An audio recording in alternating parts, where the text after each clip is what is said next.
Hai semuanya, perkenalkan, kami ada mahasiswa Fakultas Hukum dari Unika Atmajaya. Dalam kesempatan kali ini, kami akan membagikan sekilas materi tentang hukum internasional, khususnya yaitu hukum laut internasional. Yuk langsung saja simak penjelasan-penjelasan kami. Sebagai pembukaan, sebelum kita merambah ke materi yang lain, kita harus tahu dulu sekilas tentang sejarah hukum laut internasional. Sebelum menjadi hukum laut internasional, pada awalnya hukum ini masih berupa sebuah kompilasi peraturan-peraturan hukum di benua Eropa yang mengatur kekuasaan-kekuasaan bangsa-bangsa atas laut serta kegiatan laut yang dipakai di Laut Eropa. Kompilasi peraturan-peraturan hukum tersebut diperkirakan ada pada sekitar abad ke-12. Pada perkembangannya ada beberapa titik yang dapat kita simpulkan. Yang pertama, pada sebelum zaman Romawi kuno, ada sebuah bangsa yang bernama Funisia kuno. Mereka mendirikan suatu kerajaan yang menganggap bahwa laut yang mereka kuasai merupakan bagian dari negara mereka. Kemudian pada zaman Romawi, akhirnya bangsa Funisia kalah perang dengan Roma pada Perang Funisia ketiga. Maka dari itu, Romawi pun menjadi penguasa tunggal sehingga mereka mengartikan bahwa laut adalah public property dan milik kerajaan Roma. Pada akhirnya, ada beberapa negara yang memecahkan diri dari kerajaan Romawi. Disinilah konsepsi laut wilayah mulai berkembang. Memasuki zaman Portugal dan Spanyol, terdapat sebuah peristiwa pembagian samudra antara dua negara tersebut. Hal ini ditandai dengan perjanjian Tordesillas pada tahun 1494. Namun, ternyata terdapat pertentangan dari Belanda karena mereka menganggap bahwa laut merupakan suatu hal yang tidak dapat dimiliki sendiri-sendiri, namun bebas untuk semua bangsa. Kemudian, seseorang dari Belanda, yaitu Grotius, menulis sebuah buku berjudul De Jure Praedae, yang menyatakan secara khusus tentang Mare Liberum. Namun muncullah Inggris yang ternyata juga bertentang dengan paham Belanda. Bahkan Inggris melarang adanya nelayan Belanda untuk menangkap ikan di beberapa wilayah yang disebut sebagai King Chamber Area. Kemudian pada tahun 2609, Inggris memungut pajak bagi kapal nelayan asing yang menangkap ikan di wilayah tersebut. Dari penjelasan perkembangan tadi, kita dapat melihat bahwa ada sebuah pertentangan antara dua konsepsi. Ada yang berpendapat bahwa laut itu bebas dan tidak ada yang memiliki. Namun di sisi lain, ada pula yang berpendapat bahwa laut dapat dimiliki oleh masing-masing negara. Hal tersebut sebagai konsepsi res communis dan res nullius. Res communis merupakan sebuah konsep yang menyatakan bahwa laut adalah kepemilikan masyarakat dunia secara bersama-sama. Maka dari itu, tidak dapat diambil oleh masing-masing negara. Konsepsi ini dipopulerkan oleh Grotius dari Belanda, dalam sebutannya yaitu Mare Liberum. Sedangkan, res nullius berarti bertentangan 180 derajat dengan konsepsi yang tadi. Konsepsi ini menyatakan bahwa laut tidak ada yang memiliki, maka dari itu setiap negara dapat mengambil laut bagiannya. Konsepsi ini dipopulerkan oleh John Sheldon dari Inggris, dalam bukunya yaitu Mare Clausum. Melihat adanya pertentangan konsepsi-konsepsi tersebut, maka terjadilah sebuah perang antara buku karena ingin menunjukkan atau memperlihatkan konsep atau pahamnya masing-masing, sehingga paham tersebut dapat dianut oleh masyarakat dunia yang lain. Dalam hal ini adalah Mare Liberum mirip Grotius dari Belanda dengan Mare Clausum mirip John Sheldon dari Inggris. Namun sayang sekali, di antara mereka berdua tidak ada buku yang dapat menjelaskan secara pasti dan jelas tentang pahamnya. Kemudian akhirnya Grotius menulis buku yang berjudul De Jure Belli Acti. Di dalam bukunya, ia mengakui bahwa laut sepanjang pantai suatu negara dapat dimiliki sejauh yang dapat dikuasai dari darat. Pada perkembangan kelanjutannya lagi, Cornelius van Wintershoek, seorang penulis Belanda, menulis buku yang berjudul De Dominio Maris Dissertatio. Ia menyatakan bahwa negara pantai berhak atas lajur laut sejauh yang dapat dikuasainya dari darat. Pendapat ini sama dengan pendapat Grotius yang tertuang di dalam bukunya. Dengan dikeluarkannya buku-buku tersebut, maka berakhirlah pertentangan antara Inggris dan Belanda, yang pada awalnya pertentangan tersebut disebabkan oleh ketidakadaan kesatuan pandangan dan praktik-praktik negara yang menyeluruh tentang lebar laut wilayah. UNCLOS 1982 adalah rezim yang membahas perihal hukum kelautan termasuk aturan di dalamnya. Dalam konvensi ini dibagi menjadi 320 pasal yang terbagi dalam 17 bagian. Pertama, saya akan membahas laut teritorial. Untuk batas laut teritorial tidak melebihi 12 mil laut diukur dari garis pangkal yang diukur dari marka pasang surut seperti terlihat pada peta skala besar yang secara resmi diakui oleh negara pantai. Namun, pada kepulauan yang terletak pada atol-atol atau kepulauan yang mempunyai karang di sekitarnya, garis pangkal diambil dari garis pasang surut pada sisi karang ke arah laut, sebagaimana yang ditunjukkan oleh tanda yang jelas pada peta-peta yang diakui oleh negara pantai. Sistem penarikan garis pangkal lurus tidak boleh mengakibatkan terpotongnya dari laut lepas atau dari suatu ZEE. Negara yang berbatasan dengan selat untuk pelayaran internasional harus bekerja sama melalui perjanjian dan status hukum perairan antara negara yang berbatasan secara alamiah atau dalam selat lintas diatur dalam rezim sesuai konvensi internasional yang sudah berlaku. Untuk pelayaran internasional antara satu bagian laut lepas atau ZEE dengan laut lepas atau ZEE lainnya harus dilakukan secara terus-menerus dan berlangsung cepat. Negara pantai tidak boleh menangkap atau menyidik kapal asing yang melintasi laut teritorialnya kecuali: pertama, apabila kejahatan dirasakan di negara pantai yang terkait; kedua, kejahatan yang mengganggu kedamaian negara pantai tersebut; ketiga, diminta bantuan nahkoda kapal atau wakil diplomatik negara bendera; atau keempat, diperlukan guna menumpas perdagangan gelap narkotika atau bahan psikotropik.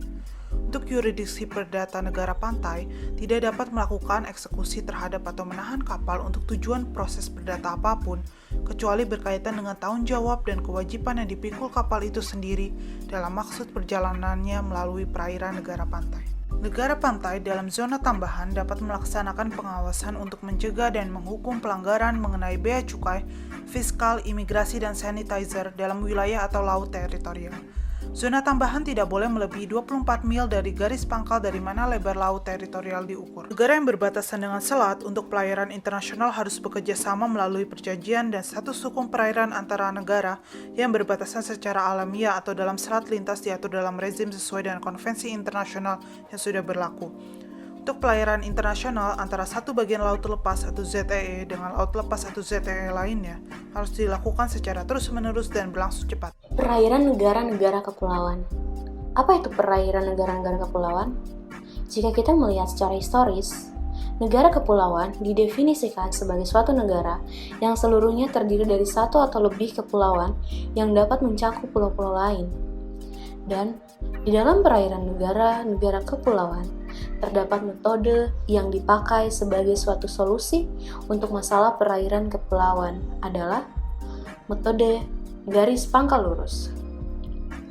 Ketentuan dari metode tersebut bisa dilihat di dalam pasal 47 dan 49 UNCLOS 1982 yang menyatakan bahwa suatu negara kepulauan yang menarik garis pangkal lurus, kepulauan yang menghubungkan titik-titik terluar, pulau-pulau, dan karang kering dari kepulauan itu, dengan akibat bahwa kedaulatan negara kepulauan meluas hingga ke perairan yang tertutup karena penarikan garis pangkal lurus demikian sampai ke ruang udara yang ada di atasnya, dasar laut, dan tanah di bawahnya, serta kekayaan alam yang terkandung di dalamnya.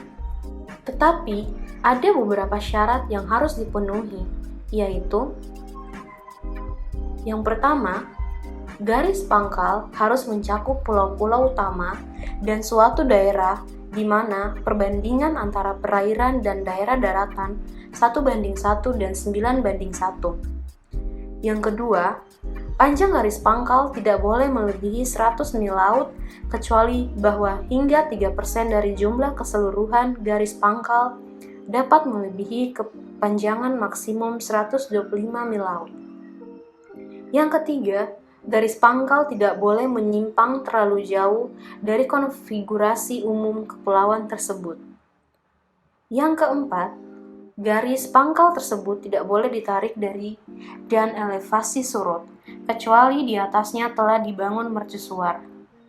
Yang kelima, garis pangkal tidak boleh diterapkan dengan cara sedemikian rupa sehingga memotong laut teritorial negara lain dari laut lepas atau dari zona ekonomi eksklusif. Dan yang keenam, apabila bagian perairan kepulauan terletak di antara dua bagian suatu negara tetangga yang langsung berdampingan, hak-hak dan kepentingan sah negara yang tersebut terakhir, dan semua hak yang ditetapkan dengan perjanjian negara kedua negara akan tetap berlaku dan harus dihormati. Zona ekonomi eksklusif. Pada tahun 1957, tepatnya di tanggal 13 Desember, pemerintah Indonesia mengeluarkan deklarasi yang dikenal sebagai Deklarasi Juanda. Deklarasi tersebut melahirkan wawasan Nusantara. Di dalam Deklarasi Juanda telah ditentukan bahwa batas perairan wilayah Indonesia adalah 12 mil dari garis pantai masing-masing pulau sehingga ke titik yang paling luar.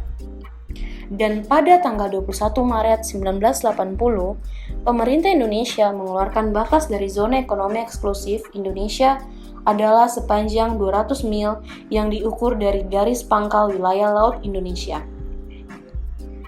Dan di zona ekonomi eksklusif sendiri dapat diartikan sebagai suatu wilayah di luar berdampingan dengan laut teritorial yang tidak melebihi jarak 200 mil laut dari garis pangkal, dari mana lebar laut teritorial diukur yaitu 200 mil laut yang tidak diukur dari batas laut terluar dari laut teritorial.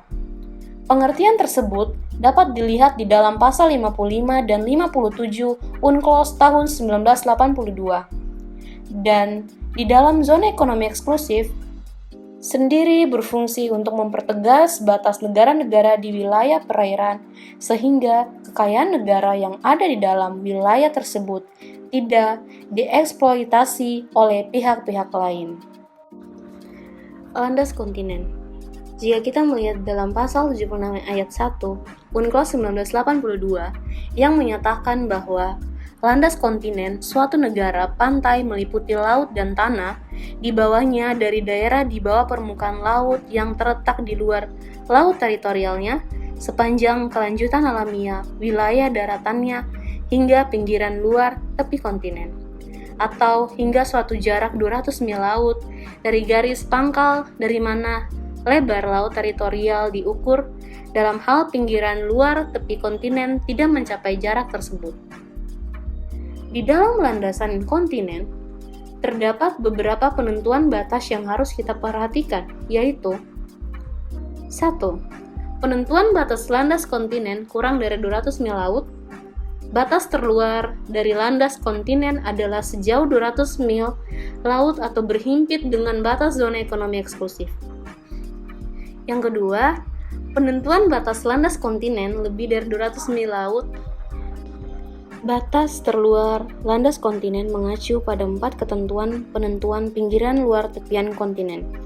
Dan yang ketiga, penentuan batas landas kontinen yang berbatasan dengan negara pantai lainnya. Batas terluar landas kontinen mengacu pada perjanjian antara negara yang berkepentingan.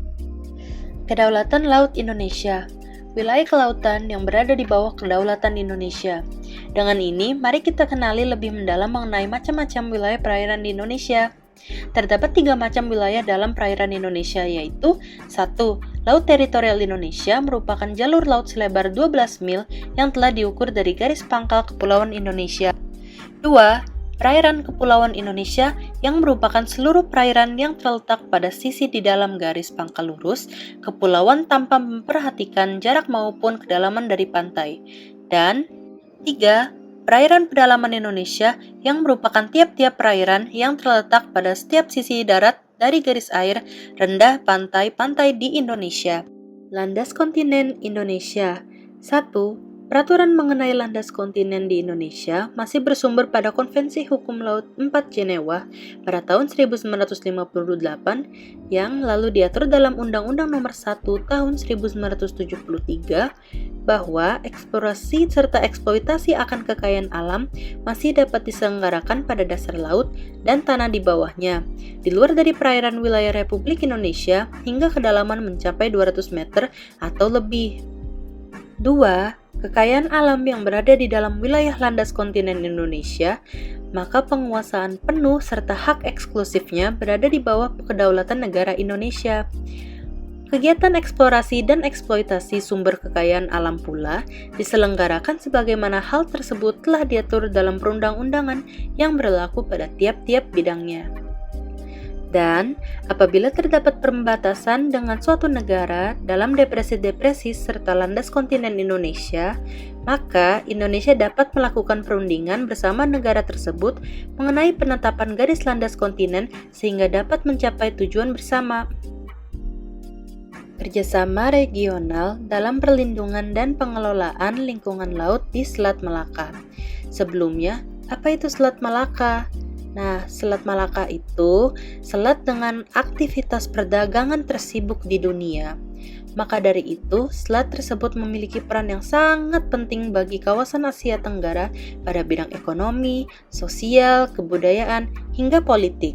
Didorong dengan tenggelamnya kapal tanker Showa Maru di tahun 1997, Indonesia, Malaysia, dan Singapura menghadirkan kembali perundingan yang menghasilkan pembentukan dari Tripartite Technical Expert Group dalam kurung TTIG yang bertujuan untuk memperketat keamanan serta perlindungan perlayaran pada wilayah Selat Malaka. Pembatasan kedaulatan negara kepulauan atas wilayah laut. Apa sih kedaulatan itu? Kedaulatan adalah kekuasaan atau kewenangan negara dalam mengelola dan mengawasi penyelenggara pemerintahnya atas wilayah laut, udara, dan daratan yang tidak bisa diintervensi negara manapun. Pertahanan dan komponen menjaga negara terdapat di dalam Undang-Undang Nomor 3 Tahun 2002 tentang Pertahanan Negara, yang menyatakan pertahanan negara adalah segala usaha untuk mempertahankan kedaulatan, keutuhan wilayah, dan keselamatan wilayah dan segenap bangsa Indonesia. Serta Undang-Undang Nomor 3 Tahun 2004 tentang TNI, yang menyatakan TNI merupakan komponen utama dalam menjaga dan mempertahankan kedaulatan negara. Perbatasan negara sesuai dengan tugas matra yang meliputi wilayah darat, laut, dan udara.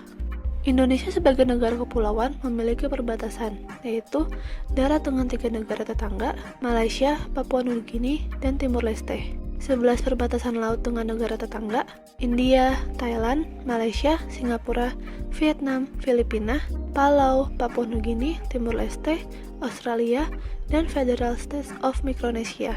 Dan perbatasan udara mengikuti perbatasan darat dan perbatasan teritorial laut antar negara.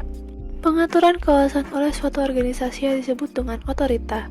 Otorita itu ada 2, yaitu 3 badan utama dan 1 lagi perusahaan. 3 badan utama yaitu majelis, dewan, dan sekretariat. Majelis terdiri dari semua anggota otorita dan setiap anggota yang mempunyai wakil di majelis yang dapat didampingi oleh pengganti-pengganti dan penasehatnya. Majelis juga merupakan badan tertinggi di otorita. Dewan terdiri dari atas 36 anggota otorita yang dipilih oleh majelis dan merupakan badan eksklusif otorita dan berkuasa untuk menetapkan sesuai dengan KHL 1982. Sekretariat, seorang sekretaris jenderal dan staf yang diperlukan otorita. Pilih majelis untuk masa jabatannya selama 4 tahun di antara calon yang diusulkan oleh dewan. Lalu yang terakhir, perusahaan.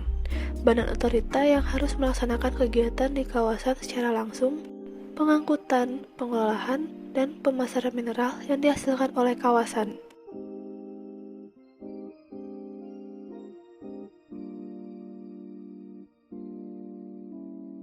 Klaim Cina tentang Laut Cina Selatan dimulai dengan Nine Dash Line pada tahun 1947, ketika Chiang Kai-shek dari Partai Kuomintang berkuasa di Cina. Ketika itu, Kuomintang malahan membuat 11 Dash Line yang mencangkup Teluk Tonkin, Vietnam.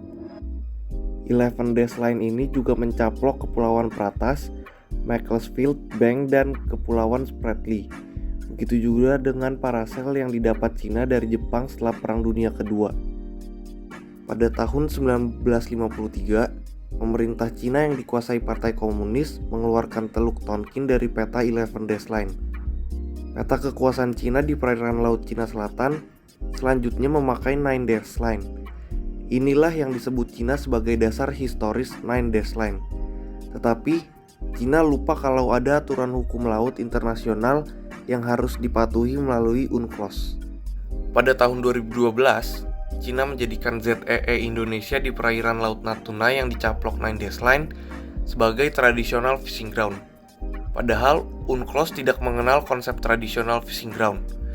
Itu artinya lagi-lagi Cina bertindak sepihak dan merupakan perbuatan melawan hukum internasional. Lagi pula, Cina membuat Nine Dash Line secara sepihak tanpa melalui konvensi hukum laut UNCLOS. Konsep tradisional fishing ground diberikan kepada nelayan tradisional sebuah negara di perairan kepulauan tertentu, berdasarkan perjanjian bilateral dengan negara lain. Nelayan tradisional yang dimaksud adalah nelayan dengan perahu, dengan mesin tempel, dan memakai alat pancing untuk menangkap ikan. Maka, kalau nelayan salah satu negara yang membuat perjanjian bilateral penangkapan ikan tradisional masuk ke wilayah salah satu negara, maka tidak akan ada proses hukum. Ini dimaklumi karena perahu nelayan tradisional itu tidak mempunyai alat navigasi laut, maka perahu nelayan yang tersesat didorong kembali ke perairan negaranya.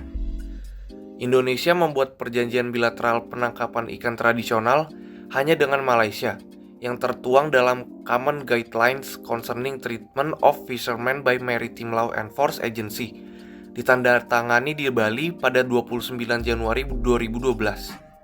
Pada tahun 2016, PBB melalui PCA juga sudah menolak klaim Cina atas kepemilikan 90% perairan di Laut Cina Selatan berdasarkan 9 Dash Line.